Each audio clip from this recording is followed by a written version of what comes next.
Добрый вечер. У нас в гостях Михаил Юрьевич Слободин, генеральный директор ОАО «Вымпелком».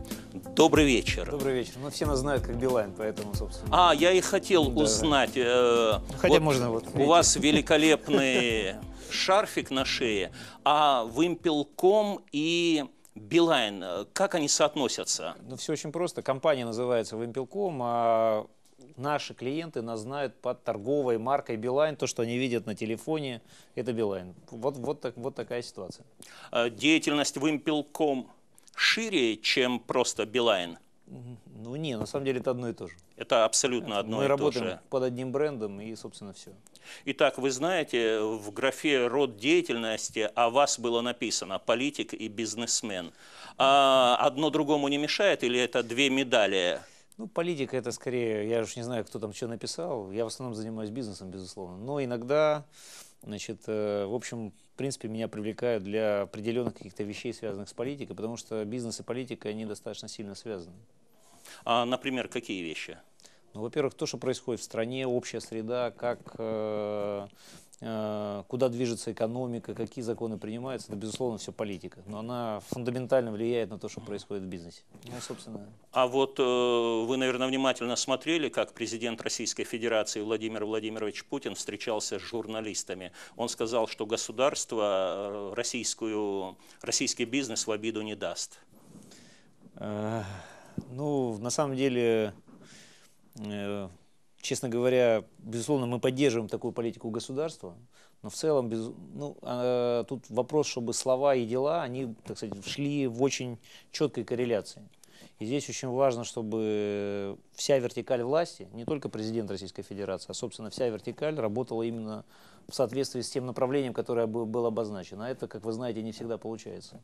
Поэтому задача-то на самом деле, помимо того, чтобы не давать в обиду власть, еще, бизнес. Да, на самом деле что делать? Обеспечивать, чтобы это выполнялось на всех вертикалях. А проблема эффективности государственного управления мы все хорошо знаем. То есть президент опять же произнес слово «забюрократить». Можно любое начинание, которое идет сверху. Ну, вы знаете, любое хорошее начинание, оно может быть испорчено исполнением. Ну, это вот в этом проблема, и мне кажется, государственной власти нужно прежде всего сосредоточиться на эффективности исполнения. Вот типичный пример, я вот сегодня приехал сюда, я наблюдал, когда наши ребята там ликвидировали эти проблемы, которые возникли у нас в Доме печати, у нас там был коммутационный центр 20 дней назад. Все, так сказать, горелое. Сейчас вот видите, что происходит. Просто фантастическое здание. Просто я на фоне него даже сфотографировался, потому что оно стало лучше, чем было. Вот. Ну, то есть, в принципе, в зависимости от ситуации разная эффективность власти. Ну, это радует, это приятно. И, Михаил Юрьевич, вы же житель Урала, вы коренной уралец. Ну, я сейчас живу, к сожалению или к счастью, я уж не знаю, в Москве. Но корни? Но корни, безусловно, с Северного Урала. Я родился на Северном Урале. Если, допустим, в течение 2-3 минут надо было презентовать Урал, история, этнография, политика, ресурсы. Что о нем вы бы рассказали? Ну, в 2 словах, Урал это опорный край державы. Это середина нашей страны, прямо граница между Европой и Азией. Это, безусловно, металлы, потому что это металлургическая база всей страны. Особенно там была большая, огромная концентрация всего, что обеспечивало Великую Отечественную войну и металлом, и производством, значит, и танки, и все остальное там делалось. В принципе, на Урале живут, мне кажется, хорошие люди. Вот, как мы сегодня уже пообсуждали, да. Значит, по сути, живут почти в горах. Ну, мы же сказали, мы параллель провели, горцы. Да. Но, в общем, на самом деле, это прекрасный край с очень интересной и красивой природой, с очень разными людьми, потому что это от севера до самого юга, это очень длинные горы, порядка, я так понимаю, около 3000 километров. То есть это очень разная природа. Это Урал. А история Урала? Это же купцы, это, так скажем, это конкистадоры русские, которые освоили Урал. Ну, насчет конкистадоров я не знаю, но на самом деле на Урале, опять же, впервые в России был изобретен, насколько я себе помню, паровоз. Значит, Урал как раз именно металлургия в таком промышленном масштабе начиналась с Урала. Там были известные промышленники больше, чем купцы. Если говорить, например, Томск, там был больше купеческий город, вот, но это не Урал уже. У вас промышленная. Да, это была всегда какая-то вот промышленная база страны, России и так далее, и так далее. Видные промышленники, Демидовы и так далее, все были оттуда. Именно с Урала. Ну, конечно, да. Малахитовая шкатулка, кто читал. Бажов. Хотя это не металлургия, это, так сказать, обработка камней и так далее, и так далее. Бажов, очень любимый автор. Значит, перечитал все сказы кроме Бажова. Бажова, потому что, извините, с таким именем и отчеством, Михаил Юрьевич, вы просто обязаны сказать о литературе. Ну, вы не переоценивайте мои, так сказать, знания литературы. К сожалению, больше я сейчас сосредоточен и читаю бизнес-литературу. А вся литература в основном закончилась, к сожалению, в школе. Хотя Михаил Юрьевич Лермонтов, уважаемый мною писатель. Хотя больше мне нравится Маяковский. Скажите, вот, допустим, ваша деятельность Билайна, и вы в Билайне, вот если конкретизировать, мастер-классы, координация вообще, у вас же очень много ваших подразделений, которые находятся на территории громадной страны. Ну, чем интересен мы, как телеком-оператор, мы работаем практически в каждом субъекте Российской Федерации. Ну, почти в каждом. И наши люди, ну, куда ни приедете, они везде. Вот. Значит, моя задача на самом деле, ну, безусловно, определять общие подходы и политику, что мы делаем и как мы, в общем, зарабатываем деньги. Какое качество сервиса и в каком направлении по отношению к клиенту мы движемся. Безусловно, это то, каких людей мы берем на работу, как мы их мотивируем, как мы их воодушевляем. А как вы их воодушевляете, мотивируете и вообще как вы их берете на работу? Ну, во-первых, можно почитать мой блог, и там, в принципе, написано 5 стандартных вопросов, которые я задаю на каждом интервью. Но люди должны быть профессионалы, они должны любить то, чем они занимаются, им должно быть это интересно. Они должны обладать в нашей компании чувством юмора, потому что мы живой и яркий бренд. Вот. Они должны любить людей, и они должны любить делать сервис. То есть, если ты не любишь делать сервис, ну, в общем, в принципе, наверное, тебе надо пойти что-то делать другое. Но, допустим, если все-таки они к вам попали, то вы же, наверное, доотшлифовываете этих сотрудников. Ну, я, помимо того, что если вы там прочитали, так сказать, что у меня написано, кто я такой, самое большое мое хобби – это я работаю тренером. То есть я преподаю и поднимаю, так сказать, уровень знаний и вовлечения в людей по широкому кругу знаний, которые им обязательно пригодятся в их работе, ну, безусловно, ну, когда они уже состоялись как определенного уровня руководителей. А вот вы как блогер, ваша деятельность блогерская? Ну, тут меня недавно, не знаю, совершенно неожиданно для меня признали бизнес-блогер №1. Да, я об этом прочитал и поэтому, кстати, спросил. Но на самом деле блог мы завели практически чуть больше года назад. Потому что это, собственно, был проект, который мы сделали в Билайне. Прежде всего, задача была, когда я начал, открывал этот проект, а это действительно такой большой, серьезный проект, требующий большого количества времени. Первое, получить обратную связь от наших клиентов, нефильтрованную. Так. Вот. И, собственно, если вы почитаете первые посты, которые называются «Научи Билайн работать», там количество претензий, вопросов, пожеланий, жестких претензий, угроз практически, пока же, чтобы обязательно нужно исправиться, было просто фантастично, ну просто очень большое. Так. За все предыдущие годы все собрали. Вот. То есть первое, безусловно, с этим надо работать, и мы работаем. Я думаю, что мы за год сделали большой шаг вперед. Вот. Вторая вещь – это рассказать о том, как мы меняемся.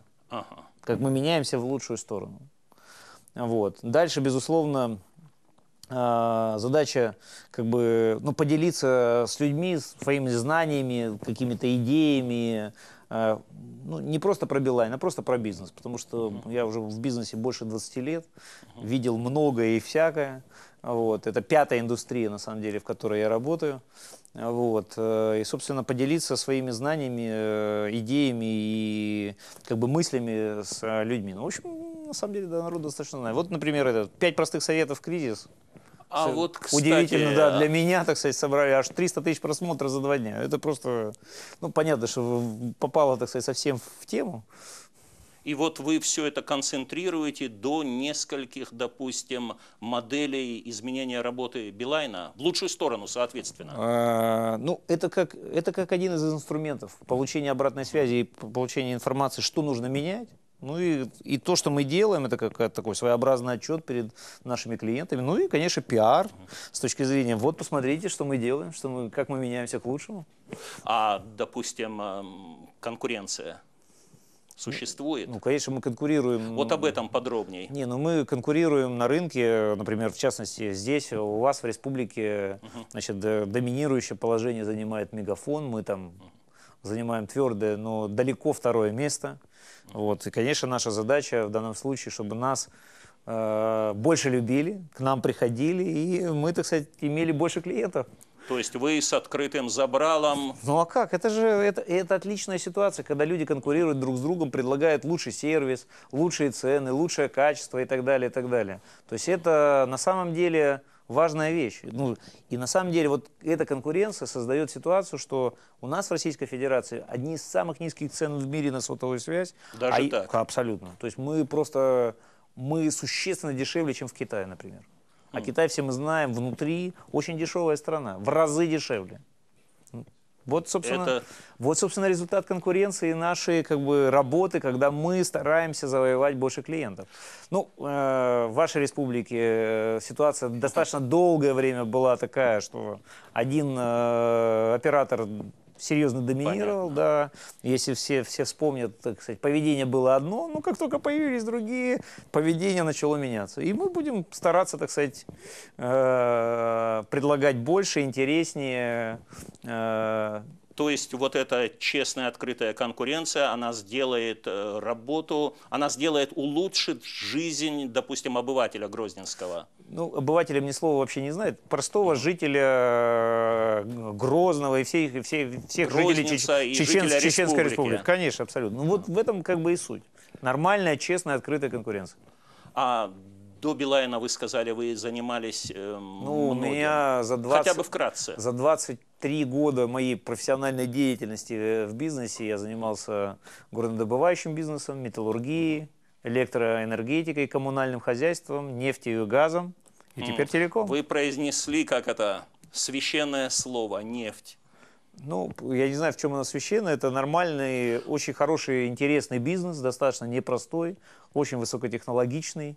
А я скажу, почему это священное слово. Безусловно, я знаю, что в Чеченской Республике... Почему-то, допустим, когда собираются наши стратегии от политики, от экономики, ну, почему всегда их разговоры об улучшении, ухудшении жизни, допустим, жителей Российской Федерации, все упирается в нефть, в цены на нефть. Вот обязательно. Вот сейчас президент встречался, опять же, с прессой, со СМИ. И опять это было произнесено. Ну, к сожалению, на самом деле, мне кажется, что как бы многие нации, которые имеют такие богатые запасы, впадает в эту зависимость, это является проблемой, потому что когда ты имеешь большие и достаточно дешевые в добыче нефтяные запасы, нефтегазовые запасы, то все как-то достаточно легко стране дается. Приток валюты и так далее, и так далее. Вот. И в результате стимулов для развития других индустрий, как бы других отраслей, вообще в целом, как бы страны, ну, как бы оно достаточно серьезно падает. Это проблема не только Российской Федерации, надо сказать. Ну, нам же от этого не легче. Да, поэтому на самом деле, как только вот за последние годы, там, последние 5 лет уровень цен на нефть был очень высокий, на самом деле. Один из самых, ну, как бы таких цен практически никогда не было.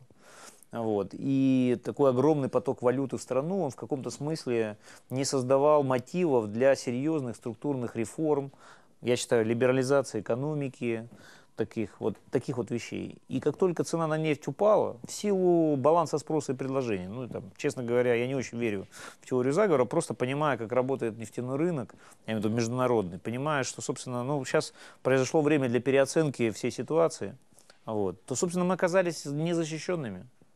В том, что нам каких-то других компенсирующих механизмов, которые как бы развивают экономику по другим направлениям, ну, не так много.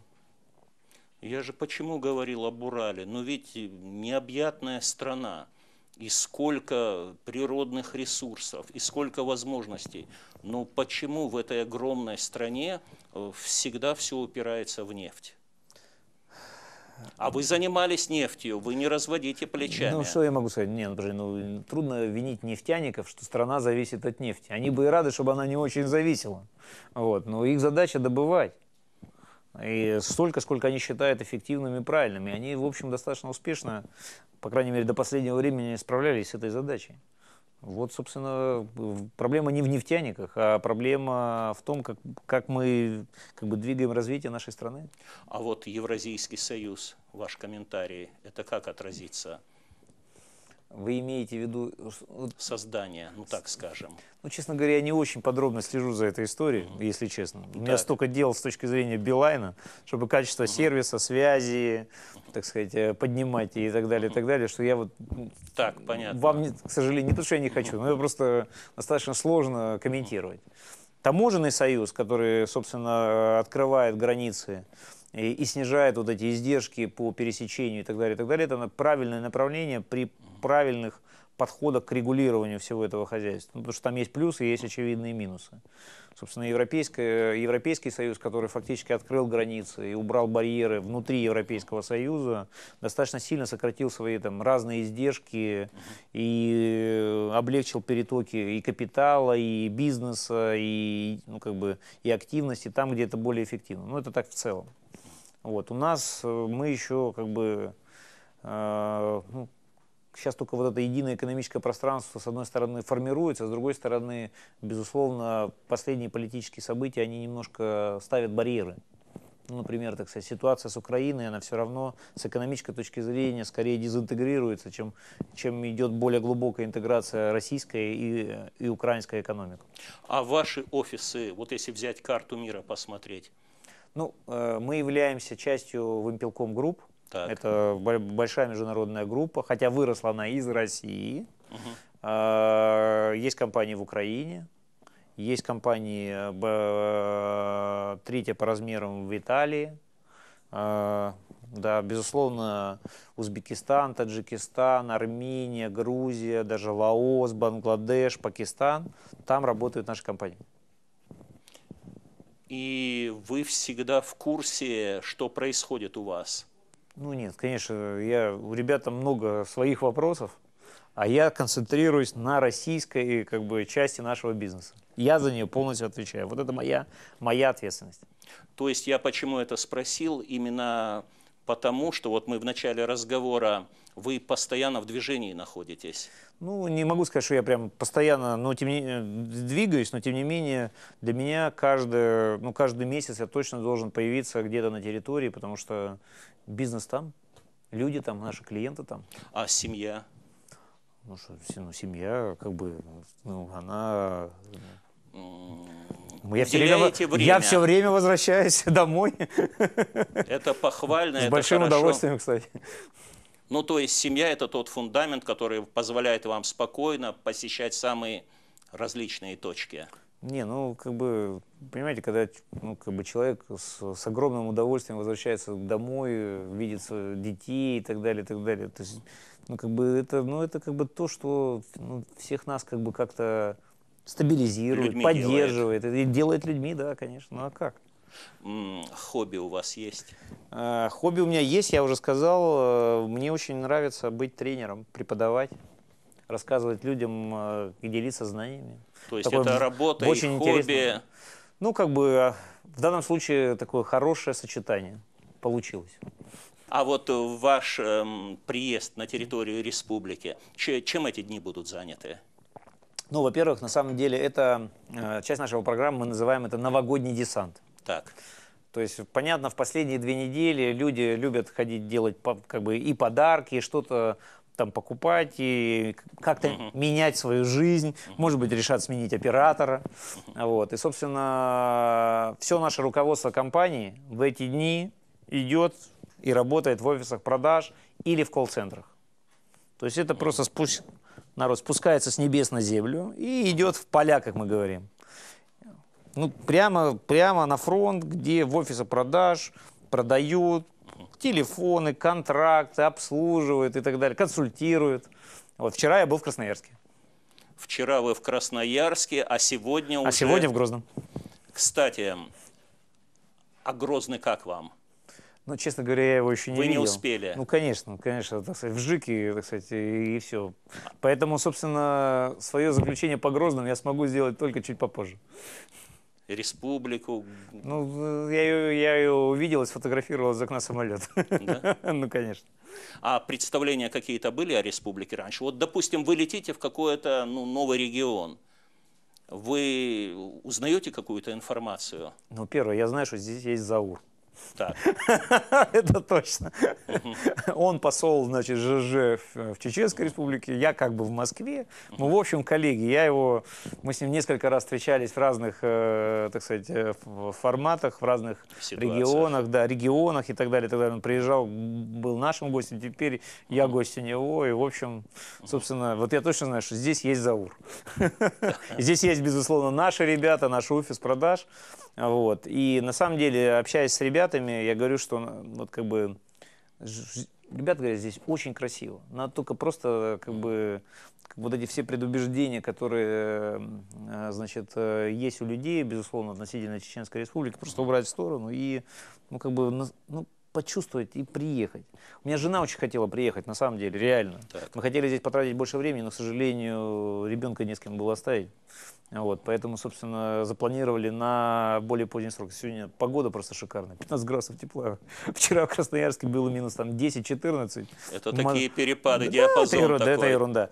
В Москве тоже холодина, снег, пробки, все дела. А здесь, ну, просто, так сказать, тепло, хорошо, солнце в глаза. Ну, просто супер. Скажите, а вот региональные телерадиокомпании часто посещаете?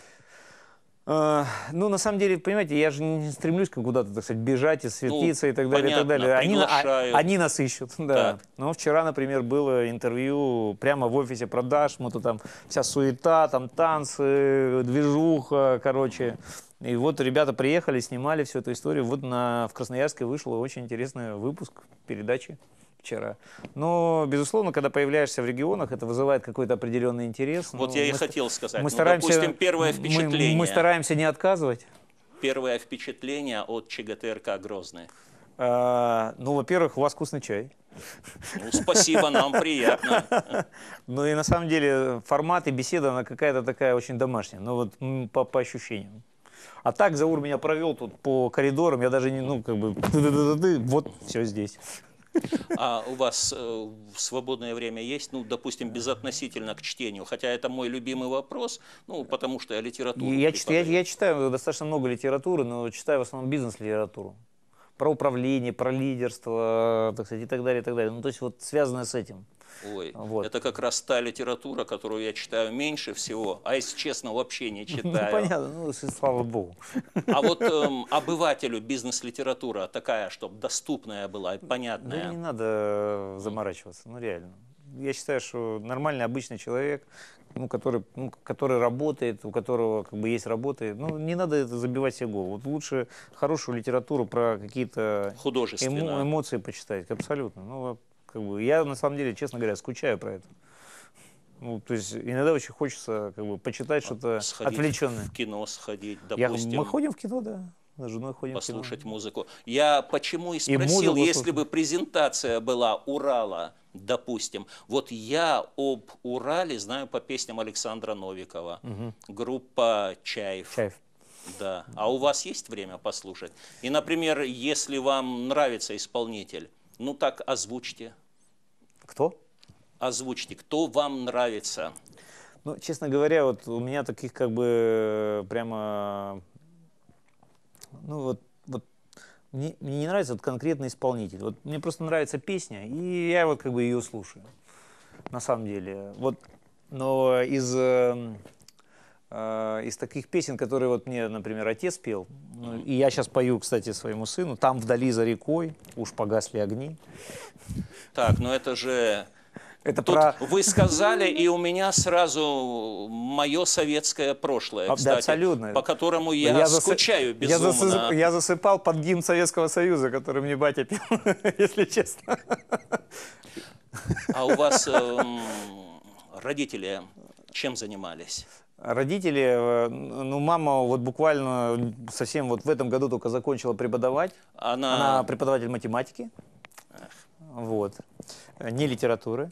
Вот, значит, а отец у меня, он такой занимался социальной сферой. То есть, в общем, сервис это у меня в него, видимо. А вы же кандидат технических наук? Да, есть такой, да. Любопытно просто. А тема, название вашего диссертационного исследования? Это было про оптимизацию IT-решений с точки зрения выбора оптимального решения в области IT, для того, чтобы обеспечить максимальную надежность системы и при этом потратить меньше денег. Это была такая на стыке между IT, технологией и экономикой.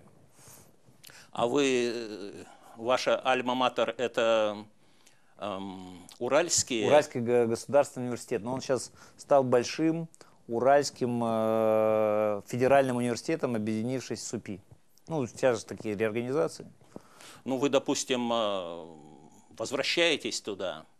Так сказать, к вашим истокам, я имею в виду. Ну, безусловно, на самом деле, вот буквально в марте месяце я был там, провели такую интересную историю со студентами, о том, ну, как бы собрались там, я не знаю, человек 200, и, ну, я не знаю сколько, но очень много. Вот, и я хорошо знаю ректора федерального университета. То есть... Ну, я имею в виду, вы вкладываете, допустим, финансы в какую-то гуманитарную сферу? Лично я? Не лично вы, ваш Билайн. Нет, компания, безусловно, это детские дома, поддержка, вот я об этом там и определенный целый набор там, благотворительных программ, именно связанных в основном с детьми, вот с такими какими-то вот такими вещами. Вот. И это ну, такая достаточно длинная программа. Не могу сказать, что я автор, я в Билайне это чуть больше года. То есть это такая как бы программа, которая достаточно давно двигается в компании. Потому что о социальной сфере, о том, чтобы ее не забыли, ну, постоянно все говорят. Да, ну я согласен, но, честно говоря, вот с моей точки зрения, как бы каждый должен, по идее, заниматься своим делом. Задача нас, как компании, делать отличный, качественный сервис, платить те налоги, которые государство определяет, а социальной сферой во многом должно заниматься государство. Это как бы нормально, оно должно делать это эффективно, а уж мы скорее, так сказать, вот в рамках вот каких-то социальных вещей и так далее, должны уже чуть-чуть добавлять чего-то, что вот, на что, в общем, внимания, наверное, не хватает. И при этом еще, чтобы наши люди от этого получали удовольствие. Делиться. То есть вы за четкое разграничение? Ну, более четкое разграничение. Бизнес должен заниматься бизнесом. Ну, это совершенно очевидно. А государство должно эффективно тратить те деньги, которые оно собирает с бизнеса, и вкладывать в социальную сферу. Ну, как бы это так весь мир живет. А скажите, допустим, сколько дней вы пробудете, планируете пробыть? Я завтра улетаю уже. Вы уже завтра улетаете? Конечно. Ну, у меня же семья, дети. Все дела. Ну то, о чем конечно, мы говорили. Да, абсолютно. Впечатлений пока даже если самых первых. Если бы у жены была возможность, так сказать, сюда прилететь, мы бы еще на пару дней остались. Но, к сожалению, видите. Ну так в следующий раз всей семьей. Мы так и договорились. Вы планируете еще раз сюда приехать? Безусловно. А что нам? То есть работа... Ну, как, конечно. Ну, я думаю, что там прям в лето, например, или еще как-нибудь, я думаю, что попробуем найти время. Мы будем вас ждать и с удовольствием вас примем. Вы, ребята, так хорошо рассказывали про то, что надо обязательно проехать, посмотреть, как здесь красиво. Ну, вот, как бы, То, что люди реально там, в Москве и в других как бы, регионах нашей Российской Федерации не представляют. Для них Грозный и Чечня, она воспринимается, так сказать, совершенно по-другому. И в каком-то смысле, когда я так, напишу об этом в блоге или еще что-нибудь в этом роде, это тоже какая-то форма донести людям, что, ребята, все не так, как кажется. А у каждого города свой дух, да? Вы же посещаете? Да, это точно. Например, Екатеринбург. Ну, Екатеринбург, он достаточно сильно поменялся. Его очень сильно плотно застроили. Вот. И это такой, ну, действительно, такой промышленный, такой рабочий, не скажу уже даже рабочий, а такой рабочий с признаком, как бы, уже, так сказать, института повышения квалификации. Даже так, да? Вот так, да. Вот. Мне очень нравится Иркутск, например. Иркутск? Очень нравится Иркутск, да. А ваш родной город? Североуральск. Ну, это маленький город, там живет всего 40 тысяч человек. Ну, это не очень, ну, как бы он небольшой по уральским меркам-то точно. Вот. Ну, собственно, он такой очень, он горняцкий. Это Ну, город, понятно. город горняков. Там... Михаил Юрьевич, к сожалению, время передачи так быстро Вы определяете, поэтому... окончилось. Да. Но у вас есть еще 60 секунд, чтобы в канун приближающихся новогодних праздников обратиться ко всем россиянам, к жителям республики, к зрителям ЧГТРК «Грозный». Ну, что я хотел сказать. Я всех поздравляю с Новым годом. Мы будем счастливы провести вместе с вами 2015 год. Приходите к нам в Билайн. Тот, кто с нами в Билайне, пожалуйста, пользуйтесь нашими услугами. Мы будем стараться быть лучше и лучше для вас. Вот, собственно, все, что я могу сказать с новым 2015 годом. А вам, уважаемые телезрители, я напоминаю, что у нас в гостях был Михаил Юрьевич Слободин, генеральный директор ОАО Билайна, можно сказать. Просто Билайна. Просто Билайна, да. Вам удачи в новом году. Спасибо. Спасибо. До встречи.